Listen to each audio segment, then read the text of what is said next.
Paul George apparently does not want to give the Clippers a hometown discount. The Rams might alter their defense based on one position, and no, it's not the retirement of Aaron Donald. And Max Muncy is eligible to return from the injured list, only he didn't. Good morning. I'm James. This is your daily dose of sports and snark for the greatest sports city in the world, Los Angeles.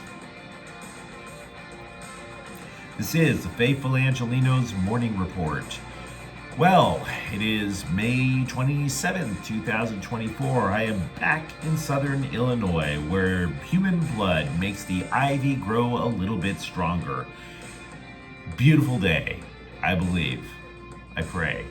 Hey, do you like being in the know about LA sports? Well, if you do, click the like button. Click the subscribe button. There's a notification bell. Hit that. It'll let you know when we drop new content. Sharing is caring. Let people know we exist, and by all means comment. Now, before we go through the news and notes, a quick look at the scoreboard. I admit I did not foresee the Dodgers having a 5-game losing streak this year at all, because this would make it the worst losing streak they've had in 5 years. Cincinnati 4, Dodgers 1. Freddie Freeman doubled, drove in a run, but again, whatevs.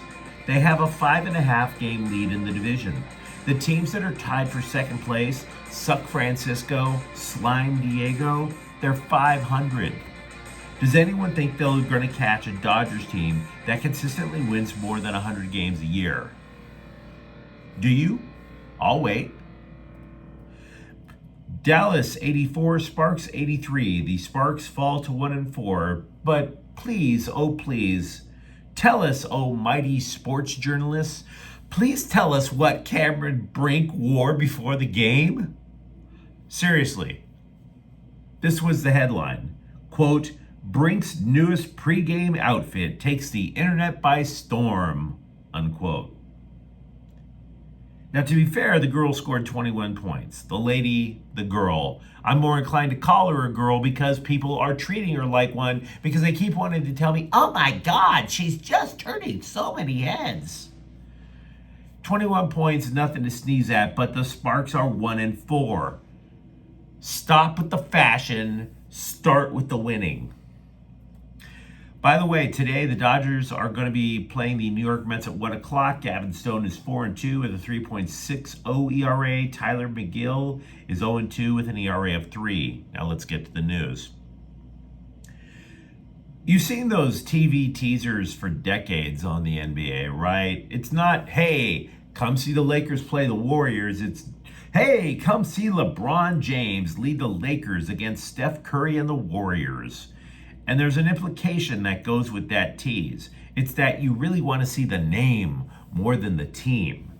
It's like a one-on-one battle with these randos in the same colored jerseys around the two main combatants. NBA's been doing that for years. And I would argue as a result, that's why you will hear a lot of arguments about whose team is this. Back in the early part of this century, were the Lakers Shaq's team? Were the Lakers Kobe's team? So, are the Clippers Kawhi Leonard's team or Paul George's team? Because it would follow that the player with the bigger contract, that's whose team it is. So here's the problem now that George is about to be a free agent. The Philadelphia Inquirer is reporting the Clippers don't want to pay George more than what they're paying Kawhi Leonard. If you recall, Kawhi Leonard signed an extension earlier this year. He gave the Clippers a little bit of a break. The Clippers are way beyond the salary cap. I mean, you could just see the Clippers somewhere up in the atmosphere, a little faint dot. That's the Clippers salary cap situation. George reportedly, like I said, if there's a reason, if George has not signed his extension, the extension is because he wants to get paid more than Kawhi Leonard. Now, it's not even a thing about hating Kawhi Leonard. Paul George is eligible to get more than Kawhi Leonard. He simply wants to get that contract, which is, Translation, no hometown discount. It is an interesting question, though, because money speaks. Money speaks whose team it is.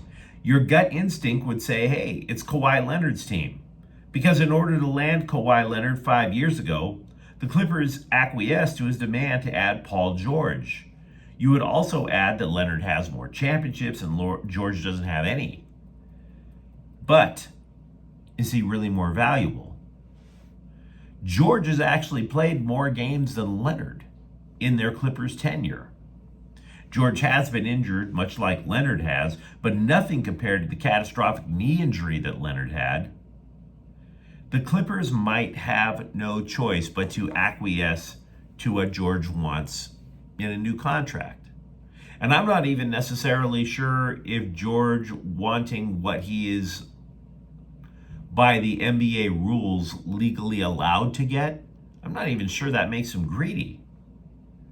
The Clippers might have no choice. Not to say that this is George's team, because even the player is not demanding that the coaching staff reconstruct everything around him. But if you're paying him that much, it almost implies that it is his team. If they lose George, by the way, and there are many suitors who can offer a max contract, we've listed about 4 or 5. The Philadelphia 76ers are most definitely one of them. If George goes, the Clippers don't have the option of blowing the roster up. They doused their draft picks with gasoline and lit the match in order to get George in the first place. 2 days ago, we broke down what new Rams defensive coordinator Chris Shula might do in terms of play calling. Now, one of the side points I made a couple of days ago when we were talking about the Rams defense and what Shula might run was that he worked under Wade Phillips, he worked under Brandon Staley, he worked under Raheem Morris during his Rams career. Even though the Rams often run a 3-4 offense, with Brandon Staley as the defensive coordinator, the Rams actually ran more of a 3-3-5. Then what Staley would do is he would take the 2 outside linebackers, put them at the line of scrimmage, and as a result, to the eye, it looked like a 5-1 defense with a nickel in coverage. So I was guessing a couple of days ago that Shula would go back to the 3-4 because Shula comes from a coaching family that stresses fundamentals and simplicity, right? Now, we still don't know what Shula will run, but I want to give you an argument as why the Rams defense could still present as a 5-1 with 5 defensive backs. In order to run the 3-4, you need 2 inside linebackers. The Rams have one inside linebacker they really like in Ernest Jones. The other options are not that palatable. Christian Roseboom has 5 career starts. Troy Reeder has 6 career starts. Then you have Jake Hummel, who's never started a game at all. Not exactly like what the Rams looked like when they had Bobby Wagner for that 1 year, right? So if you don't have a second inside linebacker, maybe you run a 3-3-5. And maybe you help out the pass rush because the defensive line is so damn young. You help out the pass rush by bringing up those 2 outside linebackers again. Just a thought. Rookie running back Blake Corum admitted to being a little starstruck with his first week in NFL OTAs, specifically starstruck of Matthew Stafford. Said Corum, quote, "I've never seen anything like it. Coach was telling him a play, and he was like, he already knew the rest of the play. I'm like, geez, how did you know what he was going to call?" Unquote. If you were thinking the Dodgers offense could use a shot of adrenaline and Max Muncy would be the human syringe, we would all be wrong. Muncy was technically eligible to come off the injured list yesterday. He had been sidelined with an oblique strain, and he's just not there.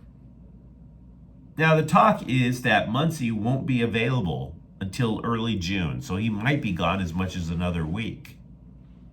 On the plus side, closer Evan Phillips retired all 3 batters he faced in a rehab outing with Rancho Cucamonga on Sunday. Phillips also struck out 2 batters. He has a hamstring problem, but the leg held up for the 11 pitches that he needed to get through his rehab start. For USC football, it wasn't entirely Alex Grinch stinking up the joint with his defense last year. Oh, it stunk. It stunk like a dead skunk on the side of the highway, but the Trojans ranked 109th in the nation last year on field goal kicking. They hit maybe 2/3. So the LA Daily News yesterday wrote a lengthy feature article on freshman Ryan Sayeri and how he may be the answer because he has this unflappable demeanor. And that may be true. I can't say I know. What I do know, though, is that it's a 4-man battle to keep an eye on. Because it's not just Sayeri, they added a transfer from Georgia Southern in Michael Lance. Then you have 2 people who are already on the team, Dennis Lynch and Tyler Robles. So hopefully one of them can figure out how to put the ball through the uprights. That's a lot of points you're leaving on the table. Jim Harbaugh reversed a very strange decision by his predecessor, Brandon Staley, over with the Chargers. Backup quarterback Chase Daniel went on a radio show I don't listen to and said that Justin Herbert really loved working with assistant coach Shane Day. And for reasons unknown, Staley fired Day. Even though under his tutelage, Herbert had the best 2 statistical seasons of his career. Last year, without Day, Herbert, not so much. I mean, the Chargers had a lot of problems last year, but that was probably one of them. Now, we can only guess why Day was run. The only one that comes to mind is that the Chargers, for those years, well, they brought in a new offensive coordinator last year in Kellen Moore. Maybe Kellen Moore wanted his own staff, and maybe Staley sided with the coach over the player. So anyway, Harbaugh was like, nah, we're just going to listen to our franchise quarterback. They brought back his favorite coach. So sometimes the simpler decisions turn out to be the correct ones. We'll see this season. But you let me know what you think in the comments thread.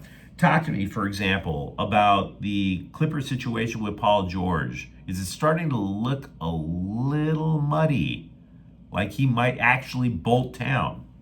Talk to me about what you think the Rams are going to do with their defense. And if you enjoyed the content, don't forget to subscribe to Faithful Angelenos. We are talking LA sports every single day here. Thank you for watching. I'm James. We'll be back tomorrow, and hopefully I'll be more awake. Faithful Angelenos is a Kian Cortel Queso production.